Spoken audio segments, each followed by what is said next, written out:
నమస్కారం అండి. నేను మీ సతీష్ని, సింగపూర్ నివాసిని. మీ అందరికీ నిన్న సుపరిచితుడిని. సో ఎన్నో ఏళ్ల నుంచి సింగపూర్లో 10 ఏళ్ల పాటు నుంచి ఉన్నాను. సో నేను మా లాస్ట్ ఇయర్ నుంచి మేము ఏఆర్కే ప్రొడక్ట్స్ గురించి వాడుతున్నాము. సో మీ అందరికీ పరిచయం చేయాలి. వృక్ష ఆయుర్వేద పద్ధతులు ఏ విధంగా పండించారు మనం డైరెక్ట్గా మన అల్లూరు రాధాకృష్ణారెడ్డి గారి సార్ గురించి అడిగి తెలుసుకున్నాము.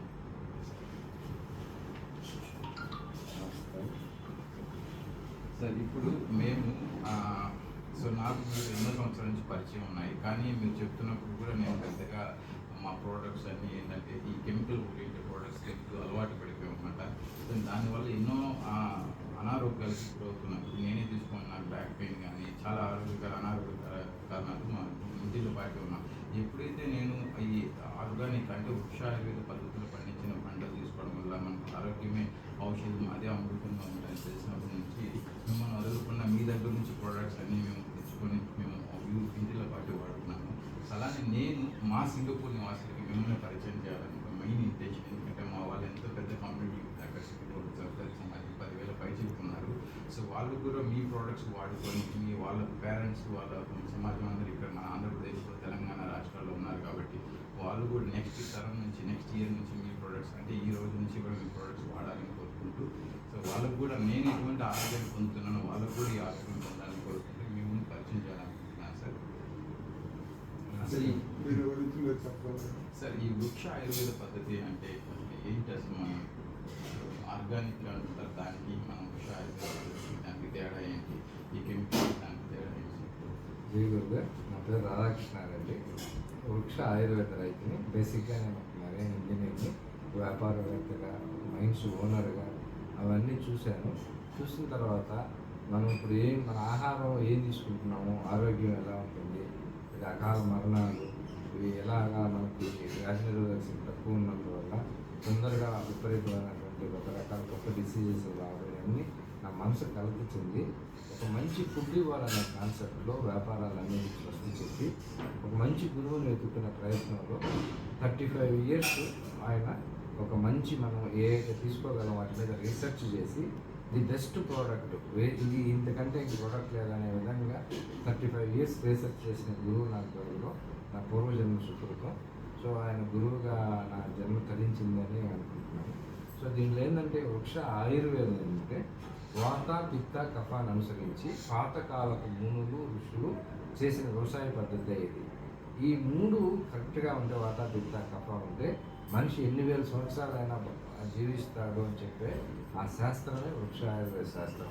అందులో భాగంగా మన కుటుంబానికి కావాల్సినటువన్నీ ఒక ఉప్పు తప్ప పూర్వన్నీ మా క్షేత్రంలో పండించాలనే ఉద్దేశంతో ఆయన అలాగే ఆ గురువు గారు అన్ని రీసెర్చ్ చేసుకున్నారు కాబట్టి ప్రతి ఒక్కటి మనం మన క్షేత్రంలో పండించడం జరుగుతుంది. దీంట్లో ఏంటంటే సాగు విధానంలో సముద్రంలో పెరిగే నాచు సీవీడ్ అని ఉంటుంది. 3 రకాల కలర్స్ ఉంటాయి, బ్రౌను, రెడ్, గ్రీన్ అని. బహుశా చాలా ఇన్డెప్త్ నాలెడ్జ్ ఉన్న వాళ్ళకి 3 రకాల సీవీడ్ ఉంటుందని తెలుసు. అంటే ఒక 35 ఏళ్ళు రీసెర్చ్ చేసినటువంటి ఆయన్ని కలవడం, ఆయన తీసేసి మనం వాడుకోవడం వల్ల మనకు ఆ నాలెడ్జ్ వచ్చింది. అదేవిధంగా స్పెర్లో మంచి ప్రోటీన్ ఫుడ్ అనమాట, సముద్రంలో ఉండేవి తీసుకొని ఈ పంటకి మనం వాడడం జరుగుతుంది. ప్రతి పంటకి ఒక్కొక్కటి ఒక్కొక్క పంటల గురించి చెప్తూ వస్తాం. సో అదేవిధంగా అగ్నిపర్వతాల నుంచి వచ్చిన బూడిదలో సిలికా అని ఒక మెటీరియల్ ఉంటుంది. ఆ సిలికా మెటీరియల్ ఏంటంటే ఆరోగ్యానికి హానికరమైనటువంటి అటువంటి అన్నింటిని బ్యాలెన్స్ చేసేది మన బాడీలో పంటల్లో లేదు, భూమిలో లేదు. సో మనం ఇచ్చే పంటల్లో సిలికా అందరూ శాస్త్రవేత్తలు సిలికా మీద వర్క్ చేస్తున్నారు. సిలికా ఎలా పంటలకు ఇవ్వాలి, దానికి అవుట్పుట్ ఎలా తీసుకోవాలి సిలికా అనే ఉద్దేశంతో. అదేవిధంగా మనం ఈ దీంట్లో ఆయుర్వేదిక్ పద్ధతిలో దాదాపు 36 రకాల ఆయుర్వేదిక్ మూలికలు అశ్వగంధ నుంచి మనం ప్రతి ఒక్కటి ఆయుర్వేదిక్లో ఉపయోగపడే వంటింటికి ఔషధం అని చెప్పే ఆకరాకి పసుపు దగ్గర నుంచి మునగాకు దగ్గర నుంచి అన్ని గార్లిక్, అల్లము ఇవన్నీ ప్రతి ఒక్కటి దాదాపు 36 రకాల ఆయుర్వేదిక్ మూలికలు ఇందులో మన పంటకు వాడతాం అన్నమాట. సో మనం ఔషధం ఇస్తున్నాము, ఆ ఔషధంతో పాటు మంచి విత్తనాలు ఎంచుకున్నాము, వచ్చే అవుట్పుట్ వచ్చేసేసి అది అమృతం అన్నమాట. సో అటువంటి అమృతాన్ని మనం ఇవ్వాలనే కాన్సెప్ట్లో దీంట్లో వచ్చాం. అదేవిధంగా 3 రకాల దేశవాళ ఆవులు మనకి ఎప్పటి నుంచో గోశాల ఉంది. అందులో 3 రకాల దేశవాళ ఆవులు ఏంటంటే ఒకటి వాతాన్ని అంటే నలుపు, తెలుపు, ఎరుపు, ఈ 3 రకాల ఆవులు మనం ఈ వ్యవసాయానికి ఉపయోగించాల్సి వస్తుంది. ఆ దేశవాళ వాళ్ళకు పాలు, పెరుగు, నెయ్యి, గోమయం, తర్వాత ఆ గోమూత్రంతో కూడా ఈ పంటకు బేసిక్గా మనం ఇచ్చే ఇన్పుట్స్. సో ఫర్ ఎగ్జాంపుల్ ఒక్కొక్కటి చెప్పాలంటే అత్యుత్తమైనది ఏంటంటే సౌత్ ఇండియాలో ఎక్కువ మంది మామూలుగా అది అన్నానికి మనకు అలవాటు పడుతుంటాం అంటే మన హ్యాబిట్ కాబట్టి దాంట్లో ఏంటంటే అత్యధిక జింక్ ఉండే రైతుని మనం ఉంచుకోవడం జరిగింది దీంట్లో. ఈ జింక్ ఉన్నందువల్ల ఏంటంటే ఒడ్లు ఆల్మోస్ట్ నేపాల్ బార్డర్లో చర్యల్లో దొరికేటువంటి ఒక విత్తనం ఉంటుంది. ఇది శ్వేత సంజీవిని అని నామకరణం చేయడం జరిగింది. అంటే ఆ సంజీవిని అంటే చనిపోయిన వాళ్ళు కూడా ఎలాగ ఒక సంజీవిని బతికించిందో ఇప్పుడు ఏదైనా ప్రాబ్లమ్స్ ఉన్న రికవరీ చేయగలరు అటువంటి మెడిసినల్ వాల్యూస్ ఉంది కాబట్టి గురువు గారికి ఈ శ్వేత సంజీవిని అని పెట్టడం జరిగింది. ఈ శ్వేత సంజీవిలో ప్రతి 100 grams రైస్లో 3.71 milligrams జింక్ ఉంటుంది దీంట్లో. ఈ జింక్ సప్లిమెంటరీ ఉండడం వల్ల న్యూరో సమస్యలు అయినటువంటి అల్జీమర్స్, పెరాలసిస్, పార్కిన్సన్స్ ఇటువంటివన్నీ రాకుండా ఉంటాయి. అదేవిధంగా ఆర్థోపెడిక్ సంబంధించినవి కూడా రొమటైడ్ ఆర్థరైటిస్ ఇవన్నీ కూడా వీటిని సప్రెస్ చేస్తారు.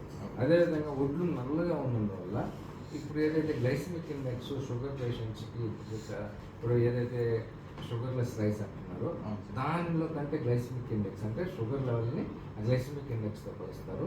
ఆ గ్లైసిమిక్ ఇండెక్స్ దీనికి షుగర్లెస్ రైస్ కంటే కూడా తక్కువ ఉందన్నమాట. దీంట్లో రెండో అడ్వాంటేజ్, ఇది అటువైపు జింక్ ఉంది, ఇటువైపు ఏంటంటే డయాబెటిక్ వాళ్ళకి వేస్తుంది. అదేవిధంగా చిన్నపిల్లలకి, లేడీస్కి రక్తహీనత, ఎనీమియా ప్రాబ్లంతో బాధపడే వాళ్ళకి దీంట్లో ఐరన్ కంటెంట్ ఎక్కువ ఉంటుంది. దీంట్లో అంటే ఎన్నో సుగుణాలు ఉన్నవాళ్ళు ఈ రైస్ని 274 రకాల రైస్ని రీసెర్చ్ చేయగా